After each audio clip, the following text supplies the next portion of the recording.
بنعمته تتم الصالحات أشهد أن لا إله إلا الله وحده لا شريك له وأشهد أن محمدا عبده ورسوله الكريم اللهم صل وسلم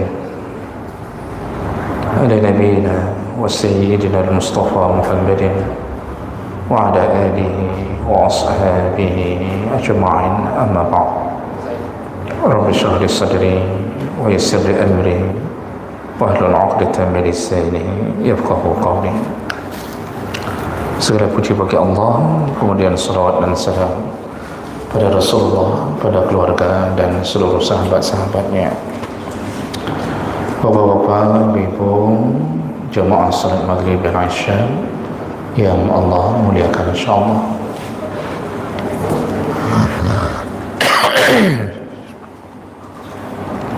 Kita masih membahas tentang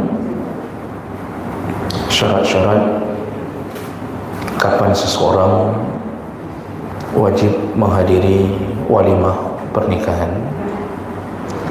Di pertemuan yang lalu kita sudah membahas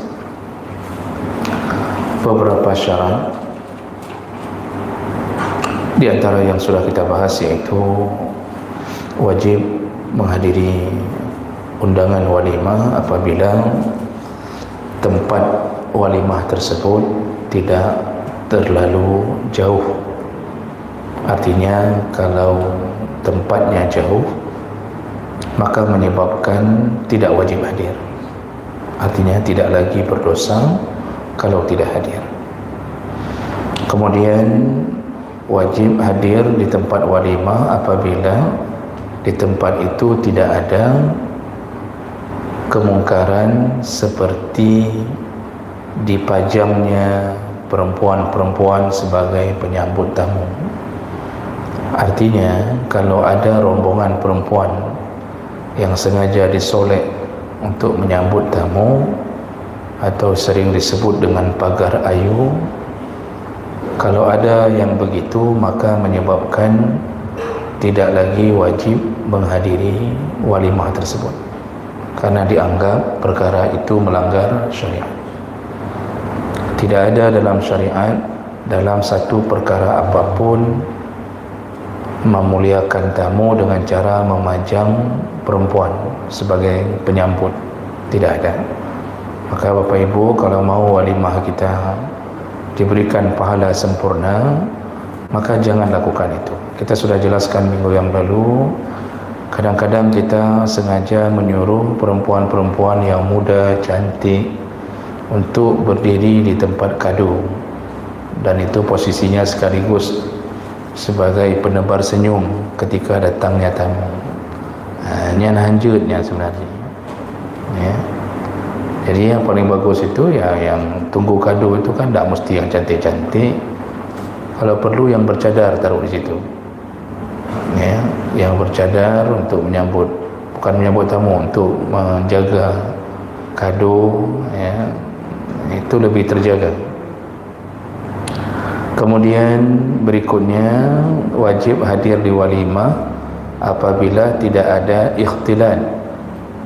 Artinya kalau terjadi ikhtilat atau campur baur laki-laki perempuan di tempat walimah tersebut, itu menyebabkan tidak wajib hadir lagi di tempat itu ya. Jadi bercampur baur itu bukan urusan kecil, itu urusan besar. Nabi itu sangat memperhatikan urusan ikhtilat. Sangat dilarang bercampur baur laki-laki dan perempuan. Makanya salat pun saf perempuan yang paling bagus kata Nabi yang paling belakang, yang paling buruk saf perempuan yang paling depan. Begitu Nabi memberi anjuran. Tapi itu kalau tidak ada tabing, tidak ada satir, tidak ada tirai. Kalau sudah ada tirai maka tidak mengapa perempuan berdiri di barisan paling depan.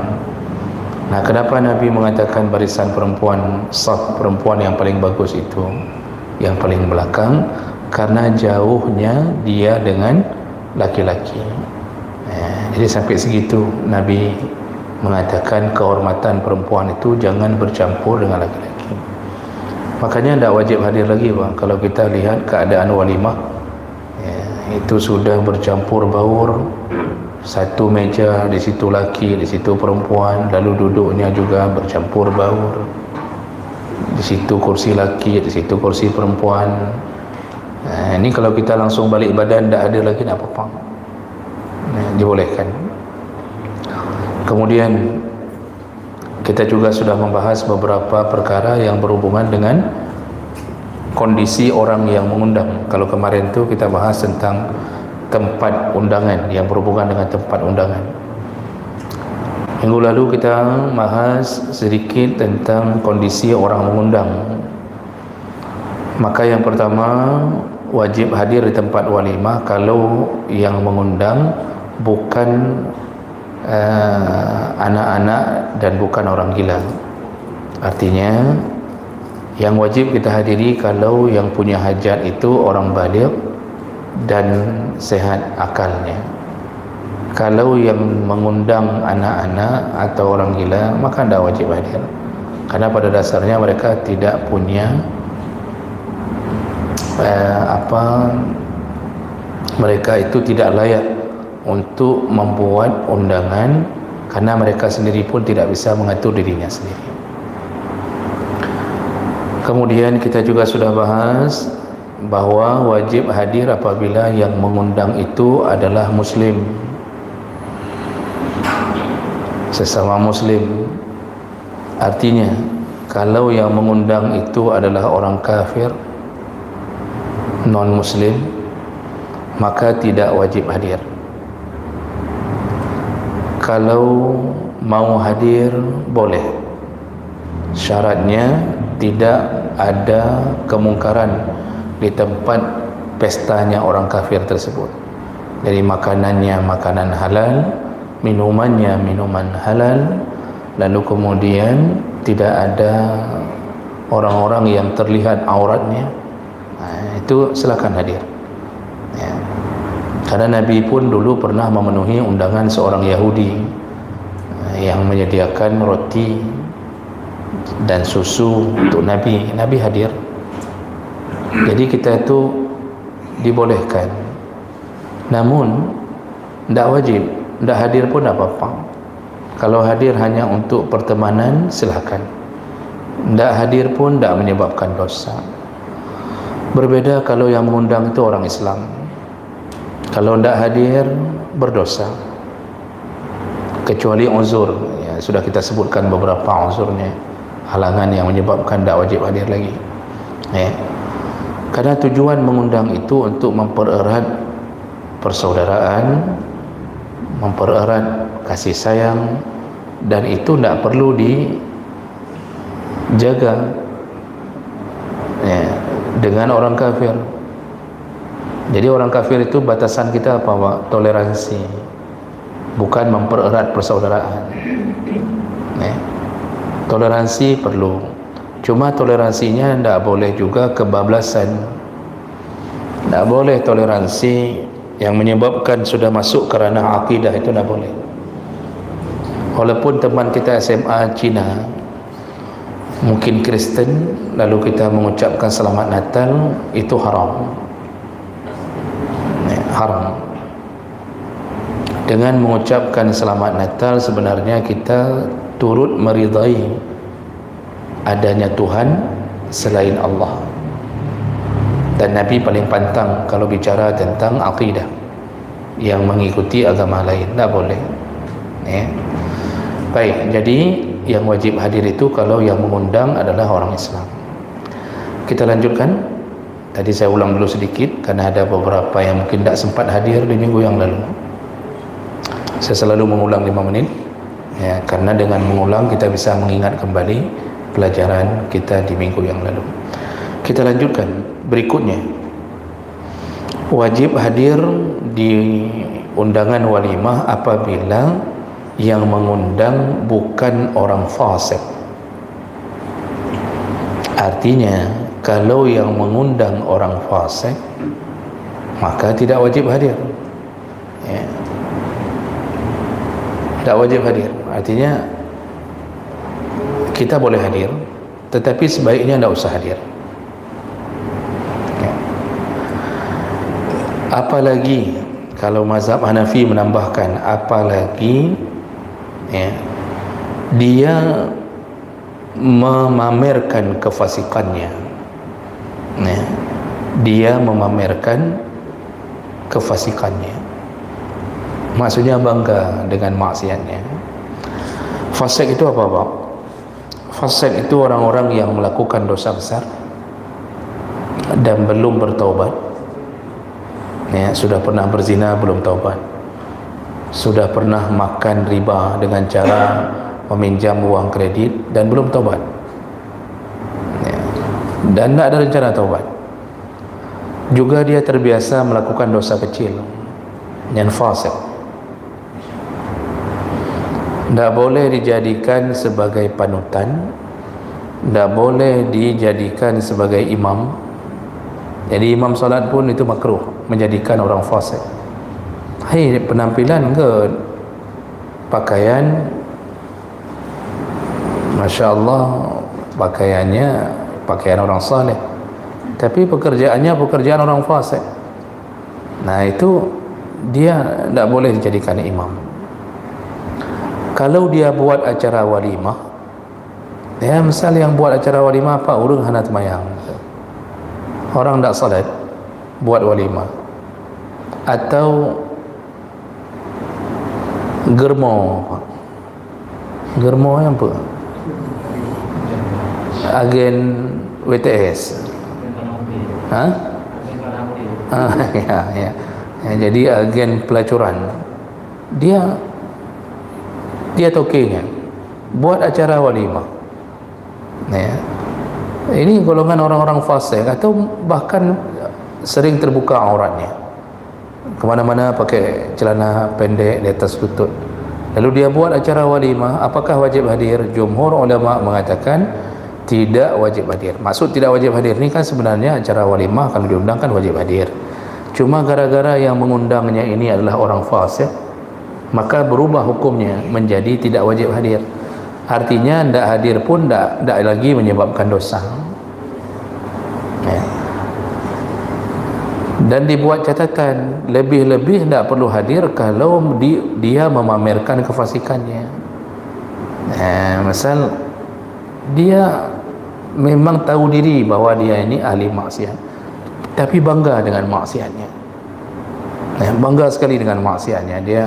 Mungkin dia pernah bunuh orang, lalu masih sampai hari ini kalau ngomong yang sosok menghadapan gangke kupoh mati jumandum, saya kata dia. Yang kali kupohnya kata 10 orang, saya sudah bunuh orang 10 orang. Bangga sekali pernah bunuh orang. Bangga sekali kalau jadi preman tu ditakuti. Itu bangga sekali. Ini orang-orang begini, Pak, buat acara walimah, sebaiknya tidak usah hadir. Apalagi kita ni kalau berada di posisi yang terhormat, dihormati di masyarakat, ya, pak kecil, Tengku Imam Syekh, Tuha Put, Tuha Lapan, diundang sama toki sampai, memang tak taubat, diundang sama preman, datang ke walimahnya, dia fasik, salat tak pernah, semua tak pernah. Mereka ni yang punya kehormatan di tengah masyarakat, lebih bagus jangan hadir. Kenapa? Karena kehadiran mereka malah membuat dia merasa tidak ada masalah kefasikannya selama ini, ya. Kalau kita ni hadir yang dianggap terhormat, maka orang-orang fasik ni akan mengatakan apa, Pak? Berarti tidak dibenci di kampungnya. Dua put aja lengkap hadir, lengkap pasukan lengkap, dua put ro, 288 ro, 12 ro lengkap hadir. Papa kecil Guimum lengkap hadir. Padahal dia itu ahli maksiat. Maka dia akan merasa bangga. Dia akan mengatakan, mandum je, apa urusan dengan awak kai dong nah, walaupun lagi-laginya watai ku pegak walimah nah. Saya walaupun begini-begini, kalau saya buat walimah itu semua hadir, ustaz-ustaz semuanya hadir. Akhirnya dia tidak pernah merasa bahwa dirinya bermaksiat. malah dia jadikan penguat untuk terus bermaksiat, karena tidak berjalan amar ma'ruf nahi mungkar. Oleh karena itulah para ulama membicarakan sebaiknya jangan hadir. Artinya kita tidak wajib hadir lagi. Oh, dibilang sombong, sombong. Karena begini Pak, kalau dengan ahli maksiat kita itu bahkan boleh memutuskan silaturahim, tapi tidak boleh mensyaratkan selama-lama.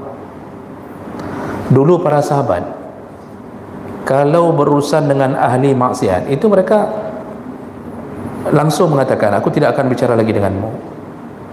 Tapi yang mereka hadapi ahli maksiat, tujuannya memberi efek jerah dan mentaubatkan dia.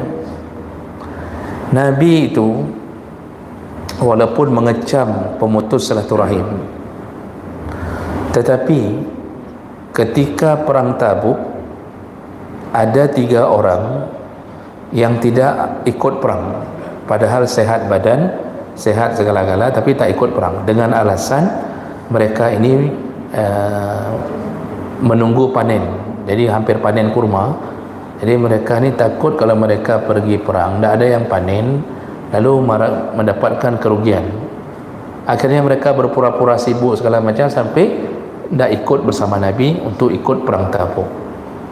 Pulang dari perang Tabuk, Nabi langsung mengumumkan kepada semua sahabat, jangan sahut salam mereka dan jangan bicara sama mereka sampai Allah membolehkan. Jadi turun ayat untuk memutuskan hubungan dengan mereka. 3 orang Pak, disebut dalam surat Al-Ahzab, salasatul ladzina khulifu. Itu sampai berapa bulan itu? Sekitar sebulan lebih lah, tidak bicara-bicara. Jadi mereka memberi salam tidak disahut, padahal jawab salam wajib, tidak disahut sama Nabi. Nabi pun tak mau lagi menyapa mereka. Semua sahabat pun begitu, memutuskan hubungan dengan mereka, sampai turun ayat yang memaafkan mereka. Begitu turun ayat memaafkan, barulah mereka bisa kembali berbicara dengan sahabat lain. Itu padahal sahabat-sahabat yang baru sekali itu mereka melakukan maksiat dengan cara tidak mau ikut perang. Maka kita ni menghadapi orang maksiat nyan baik tak lemik-lemik dengan ahli maksiat itu tugas kita amar ma'ruf nahi mungkar. Dengan kita tidak mau bicara dengan dia, biar dia tahu bahawa dia dijauhi karena maksiatnya.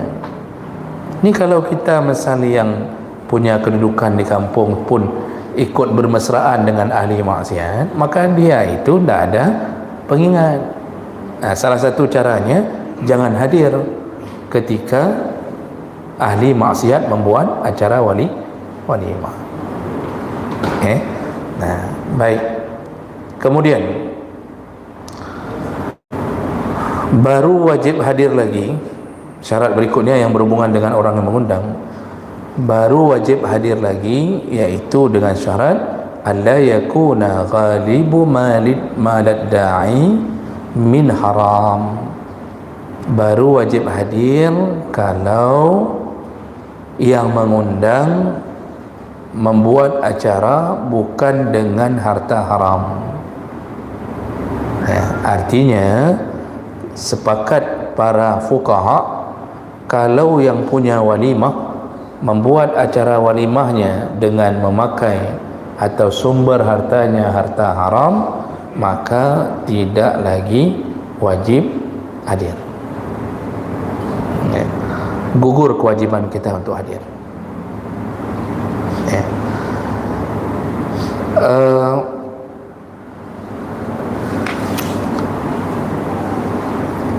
Apalagi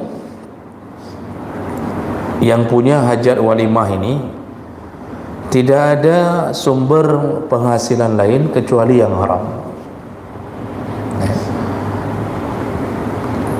maka kita sangat mengetahui bahawa dia ini pasti buat acaranya dengan harta haram, dan kita tahu tidak ada sumber lain yang dia miliki. Ini makruh menghadiri acara walimah tersebut. Jangankan harta haram, Harta syubhat saja, syubhat tak jelas halal haramnya, itu pun lebih baik tidak hadir. Rasulullah sallallahu alaihi wasallam mengatakan, "Man ittaqa asy-syubhat faqad istabra'a li dinihi wa 'irdihi." Barang siapa yang menjaga diri dari harta syubhat, maka dia telah menjaga agamanya dan menjaga kehormatannya. Ya. Makanya orang-orang tidak terhormat itu, mereka itu tidak peduli dengan halal haram. Bagaimana seandainya harta orang tersebut yang membuat walimah bercampur? Pagi PNS jadi guru, contoh nih, pagi PNS sampai maghrib, dari maghrib sampai subuh jadi germau lagi, bengah je ke guru, malam je ke germau. Pagi masuk kantor jadi PNS, malam jualan sabu. Bercampur hartanya. Nah, para ulama dalam masalah seperti ini, mereka mengatakan tergantung keyakinan kita, kira-kira dia membuat acara itu memakai harta dari pekerjaan halalnya atau memakai harta dari pekerjaan haramnya. Kalau lebih keyakinan kita sepertinya ini dia mencampur adukkan, maka lebih bagus jangan hadir, makruh hadir. Karena kita faham Bapak Ibu bahawa apabila sudah kejadiannya begitu, makanan yang dibeli itu dari uang haram, minuman dari uang haram, maka kita ni jangan menikmati apa yang dia beli. Saya teringat, dan mungkin sudah pernah saya ceritakan, dulu kami Pak, waktu di Mesir itu, di bulan Ramadan itu sering kalau bulan Ramadan tu hari rayanya mahasiswa. Jadi mahasiswa tu buka puasa tidak lagi di asrama, keliling-keliling masjid. Kami di Mesir tu kalau Ramadan tu hari raya. Jadi misal buka puasa malam ni masjid mana, malam besok masjid, tinggal atur masjid aja. Ya, karena orang Mesir tu kalau lihat wajah tidak mirip Arab, wajah tidak mirip Arab, wajah tidak jelas kayak kita. Itu begitu ketika mau buka puasa dilihatnya wajah-wajah orang asing, ya, biasanya pasti mahasiswa, karena di sana tidak ada TKW, jarang ada TKW, pekerja tidak boleh, jadi rata-rata mahasiswa Al-Azhar. Itu kalau mereka lihat Pak, itu mereka utamakan langsung, mereka suruh masuk. Yang orang-orang asing, pelajar-pelajar masuk semuanya, suruh masuk masjid. Kita dimuliakan, disuruh duduk dengan hidangan yang paling utama. Buka puasa mana Pak, cuma belah 4 ayam, itu belah 4. Jadi kita tu dalam Ramadan itu bisa hemat uang saku, khusus Ramadan tapi. Jadi cuma pindah-pindah masjid, buka puasa malam ini sana, malam ini sana. Nah, lalu kemudian terdengar kabar bahwa salah seorang penari perut di Mesir itu terkenal dengan penari perutnya. Seluruh Arab ada sebenarnya, atau disebut dengan belly dancer, pelacur sebenarnya. Jadi menari depan umum, peduh perut, sebenarnya pelacur. Ada seorang penari perut sudah jadi artis, sudah terkenal sekali jadi artis, tapi dasarnya penari perut, bau-bau pelacur begitu. Dia mengumumkan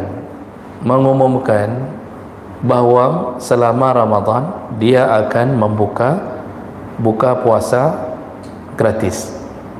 Di sana disebut Maidatur Rahman, hidangan dari Allah. Jadi dia kasih tahu siapa yang mau buka puasa di tempat yang disediakan oleh dia gratis selama sebulan, orang-orang miskin silakan datang. Malam ini, hari ini dia umumkan begitu, besok langsung keluar pengumuman dari Mufti Al-Azhar, dari Syekh Azhar tu langsung mengumumkan di koran. Apa pengumumannya? Haram berbuka puasa di tempat si penari tersebut. Jadi langsung diumumkan di koran haram, tak boleh datang, tak boleh berbuka puasa di sana. Kenapa? Karena dia menggunakan dia pasti membeli semua yang dia hidangkan dari hasil kerjanya. Kerjanya selama ini apa? Penari perut itu. Jadi begitu tegasnya syekh-syekh ini langsung mengatakan haram. Akhirnya ada yang datang, Pak Yatuk. Di sana begitu, Pak. Kalau bicara agama itu di atas garis. Kalau kita mungkin tidak setegas itu. Yang haram maju, yang jahat maju. Kalau sana tidak. Nah, itu contoh. Kenapa? Alasannya pekerjaan haram. Semua yang dihidangkan maka dianggap tidak boleh dinikmati. Begitu juga di sini pembahasannya tentang orang yang membuat walimah tapi memakai harta haram, maka jangan hadir, jangan memakan apa yang dia beli.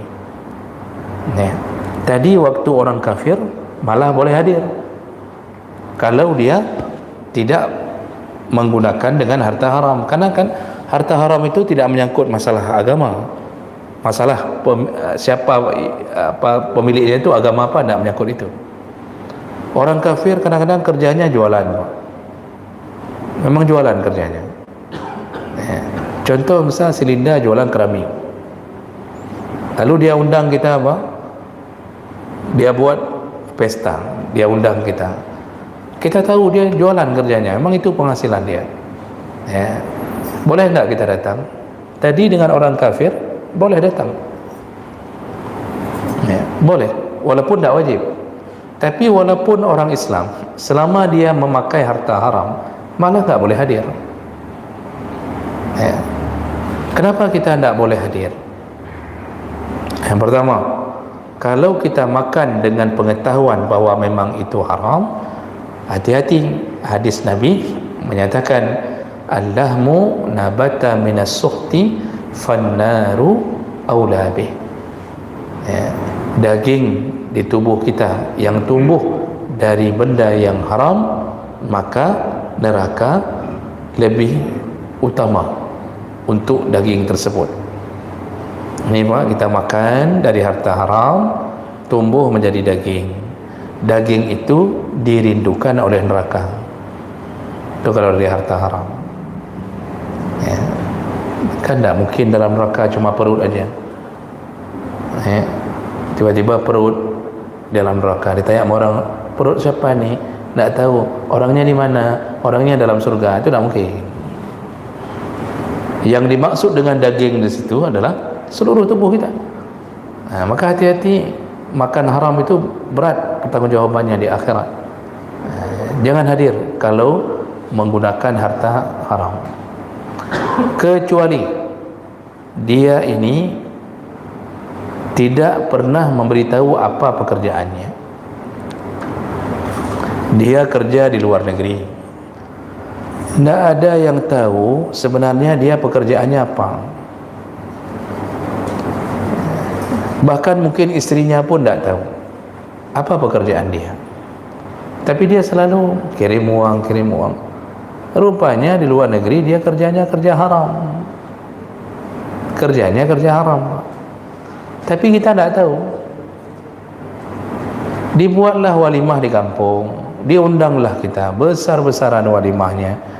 Kita dengan keyakinan kita bahwa ya orang itu kerja di luar negeri Ustaz.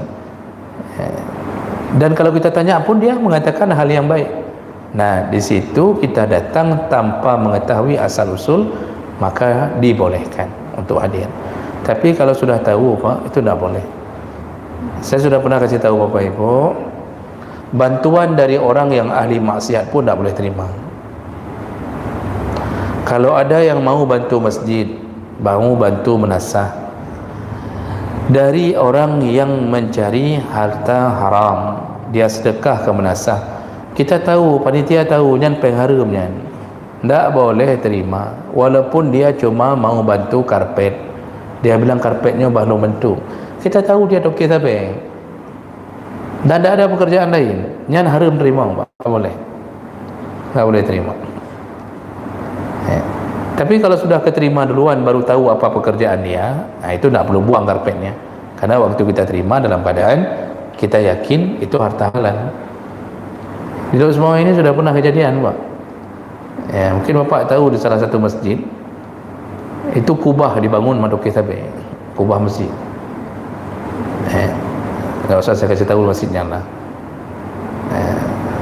Jadi kubah dibangun, satu kubah masjid yang besar tu, kubah menasah, bukan kubah masjid. Itu dibangun Madoke Sabe, termasuk mungkin sebahagian menasah itu juga dibangun sama dia. Selama ini kerja di Malaysia. Sudah selesai dibangun, orang-orang di tempat tersebut senang sekali, alhamdulillah ada yang bangun kan. Tidak ada yang tahu pekerjaan. Rupanya setahun berikutnya dia ditangkap, termasuk yang SPBU di Jalan Jawil ni apa, toki besar ya, dah ditangkap. Kemudian barulah hebohnya kibanyo kai bangun lejihnya pasti pengtabenya, tak mungkin ni wang lain, baru heboh. Dalam pengajian, kebetulan saya ada pengajian di situ, ditanya, jadi ustaz ni kayak mana ni, ini sudah buang haram, sudah masuk ni ke sini. Kayak kita pun waktu terima tak tahu bahawa itu pekerjaannya.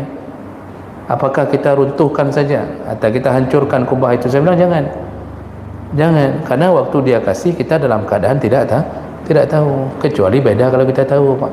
Kalau kita tahu pagar-pagar disumbang itu Pak tak boleh terima. Makanya hati-hati. Jadi panitia baik berempuk, besar dia kasih amplopnya nak sumbangan, kita tahu dia toki sampai besar, kita bilang hanya kamu hanya terima peng lagi nya besar, dibukanya amplop rupanya 500 juta, oh kaji kat nama talah sampai lagi nya. Berapapun besarnya, yang haram tetap haram, Dan apakah dia dapat pahala dengan bersedekah ke masjid, wakaf macam? Bukan dapat pahala, Pak, dapat dosa. Dia dapat dosa sejumlah uang sedekahnya. Dan Nabi menyebutkan itu.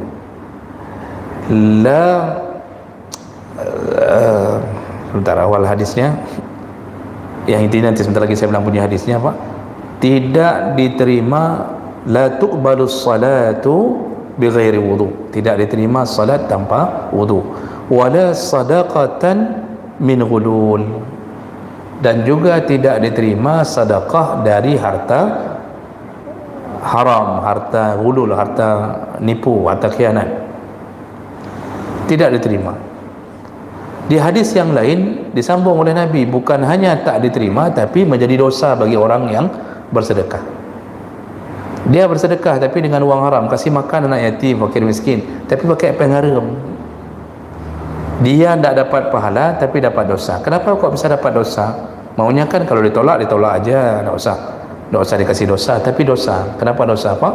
Karena dengan dia meniatkan sedekah atau wakaf, dia ingin memberitahu bahawa Allah itu menerima sogokannya. Dia melecehkan Allah, meremehkan Allah, seakan-akan dia mengatakan, ya Allah, aku tahu aku berdosa, ya Allah, aku tahu ini harta haram, cuma terimalah dariku. Jadi dalam bayangan kayak manusia, Pak, kalau sudah terima sogok, berarti kan lempang, jalannya sudah mulus. Dia mengira Allah itu seperti manusia, kalau terima sogok maka tidak dianggap lagi harta haram dia. Niat buruk dia kepada Allah membuat Allah memberinya dosa dengan sedekah itu. Karena Nabi mengatakan, innallaha tayyibun wa la yaqbalu illa tayyiba. Allah itu baik dan Allah tidak akan terima apapun kecuali dari yang baik-baik saja. Makanya kebodohan orang cari uang haram hari ini apa? Ada minta pengharam sedekah. Coba apa lihat itu, artis pekerjaannya kan syubhat semua itu, pekerjaan syubhat, pekerjaan tak jelas itu halal haramnya itu, menari, buat begini, disuruh buat filem, dia apapun mau, disuruh telanjang mau, disuruh ciuman mau, macam-macam, dapat uang ratusan juta tu sekali tampil tu. Ya, di dalamnya maksiat macam-macam ada. Apa yang mereka lakukan?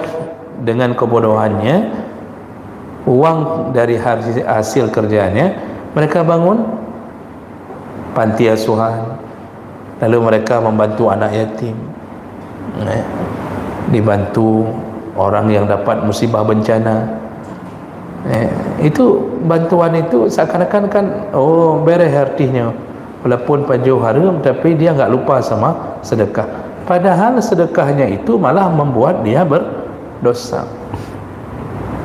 Nah, itu bahayanya kita menghadiri di tempat walimah kalau yang punya walimah penghasilannya adalah penghasilan haram. Baik. Jadi pengen Pak, pulau kita tinggal di kota.